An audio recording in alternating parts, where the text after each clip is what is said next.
माधव इतना गरीब होने के बाद भी वह शरीर क्यों जाना चाहता था? माधव ने अपने पिता से इतनी जोर जबरदस्ती की, मुझे शहर जाना है, पर ऐसा क्यों? क्यों माधव को शहर जाना था? उसके पिता इतनी गरीबी में जीवन काट रहे हैं, फिर भी माधव को शहर जाने की जिद चढ़ी हुई थी। प्यार से कहिए संतो जी, द अलंकार जी। आशा करती हूँ आप सभी सतगुरु माता जी के आशीर्वाद से बहुत खुश होंगे। दासी आज आपके लिए एक नई कहानी लेके आई है। आज की कहानी का विषय है समय का पहिया, एक संघर्ष और विजय की गाथा। तो चलिए संतो जी, इस साखी का आनंद लेते हैं और सीखते हैं कि हमें इस साखी से क्या शिक्षा मिलती है। हिमालय की तलहटी में बसा एक छोटा सा गांव था, नीलगिरी। यहाँ की सुबह पक्षियों के कलरव से नहीं, बल्कि पहाड़ों से टकराती ठंडी हवाओं की सरसराहट से होती थी। इसी गांव में माधव नाम का एक युवक रहता था। माधव के पास न तो धन था और न ही कोई बड़ी नाम था, लेकिन उसकी आंखों में एक अजीब सी चमक थी, कुछ बड़ा करने की चाहत। संघर्ष का आरंभ होता है। माधव के पिता पंडित दीनदयाल जी गांव के एक साधारण पुजारी थे। उनका मानना था कि संतोष ही सबसे बड़ा धन है, लेकिन माधव का मन गांव की संकरी गलियों में नहीं लगता था। वह हमेशा कुछ बड़ा करने की सोचता था। वह अक्सर गांव के पीछे वाली ऊंची चोटी पर जाकर बैठ जाता और दूर तक सभी को देखता रहता था, जहां पहाड़ खत्म होते थे और शायद एक नई दुनिया शुरू होती थी।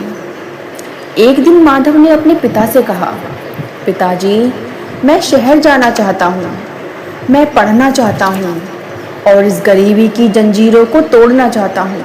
संतो जी, पिता की आंखें नम हो गई। उन्होंने केवल इतना कहा, बेटा, शहर की चमक धमक अक्सर इंसान को खुद से दूर कर देती है, पर अगर तुम्हारा संकल्प सच्चा है तो जाओ बेटा, जाओ, तुम पढ़ो और कुछ अच्छा ही करके आना। संतो जी, शहर की कठोरता। माधव जब शहर पहुंचा तो उसे एहसास हुआ कि जीवन उतना सरल नहीं है शहर में आकर जितना उसने सोचा था। जंगलों में इंसानों की भीड़ तो थी, पर सहनशीलता गायब थी।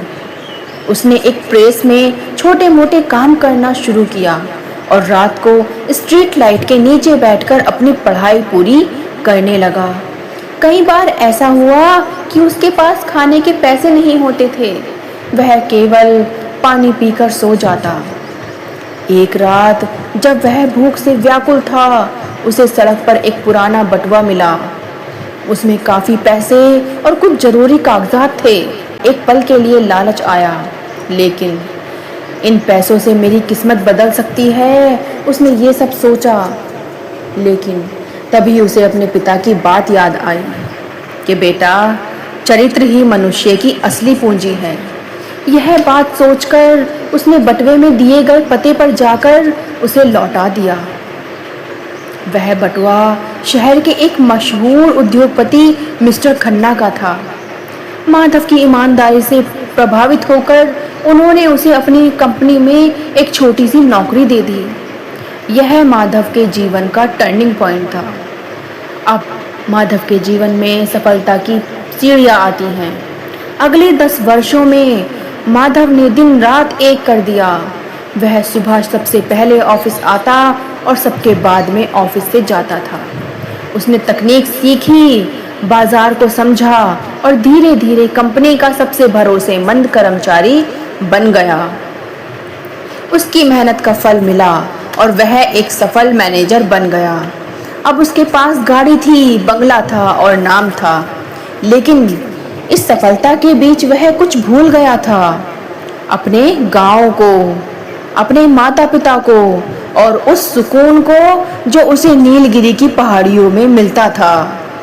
वह अब काम के बोझ तले इतना दब गया था कि वह अपने माता पिता और अपने गांव की हर एक बात को, हर एक गलियों को भूल सा गया था।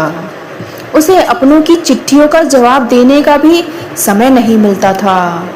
संतो महापुरुषों जी, एक दिन दुख का मोड़ आता है। एक दिन माधव को खबर मिली कि उसके पिता बहुत बीमार हैं।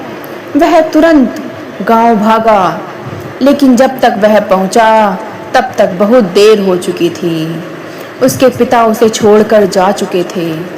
गांव के घर की दीवारों पर धूल जमी थी और उसकी माँ की आंखों में एक गहरा सोनापन था।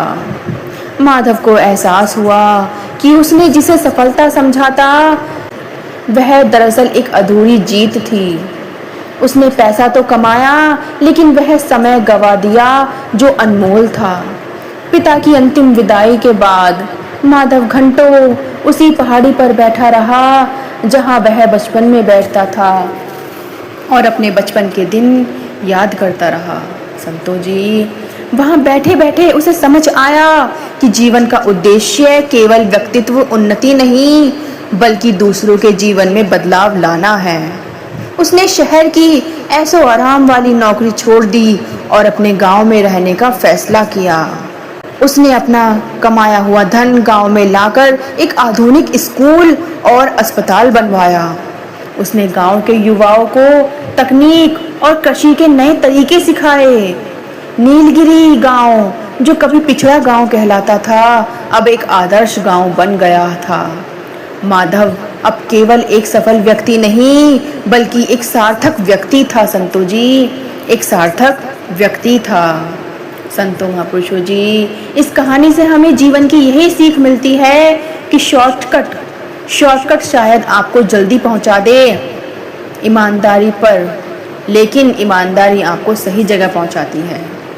करियर और परिवार के बीच संतुलन न होना इंसान को मानसिक रूप से गरीब बना देता है। आप चाहे कितनी भी ऊंचाई छू ले, अपनी जड़ों, संस्कार और गांव को कभी न भूलें। असली सफलता वह नहीं जो आपने अपने लिए जमा की है, बल्कि वह है जो आपने दूसरों को दी है। संतो जी, कठिन परिश्रम का कोई विकल्प नहीं होता है।